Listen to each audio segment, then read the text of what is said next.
যে দেশে ধর্ষকের বাবা মাকে আদালতে আদালতে ঘুরতে হয়, ধর্ষকের পক্ষে উকিল নিযুক্ত হয়, ধর্ষকের জন্য আবার একটা রায়কে আবার আপিল করা হয়।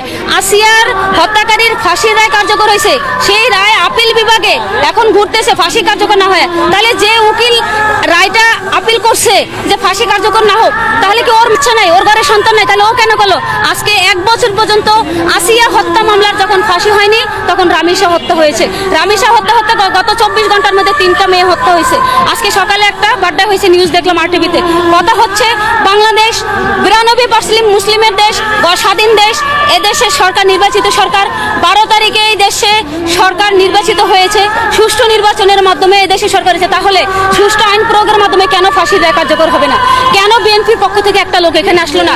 কেন স্বরাষ্ট্রমন্ত্রী এখানে এসে রামিসার বাবার মাথায় হাত দিয়ে বলতে পারলো না আপনার জন্য আমরা আছি?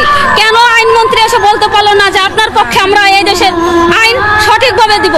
এটা স্বরাষ্ট্রমন্ত্রীর ব্যর্থতা, বিএনপির ব্যর্থতা, তারেক রহমানের ব্যর্থতা, আইনমন্ত্রীর ব্যর্থতা, বাংলাদেশের বিচার ব্যবস্থার ব্যর্থতা। যদি না হতো, বাংলাদেশের যদি সঠিক বিচার ব্যবস্থা থাকতো, এখন তো ঈদের বন্ধ না, রবিবার থেকে কোর্ট বন্ধ।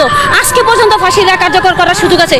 শনিবার বাংলাদেশের সকল অফিস আদালত খোলা, শনিবার খোলা, রবিবার খোলা, এর মধ্যে ফাঁসির রায় কার্যকর করার কোনো ব্যাপারই না। 24 ঘন্টা সময় লাগে না। যে আসামি এজলাসে দাঁড়ায় জজের সামনে স্বীকার করে যে হ্যাঁ আমি খুন করছি।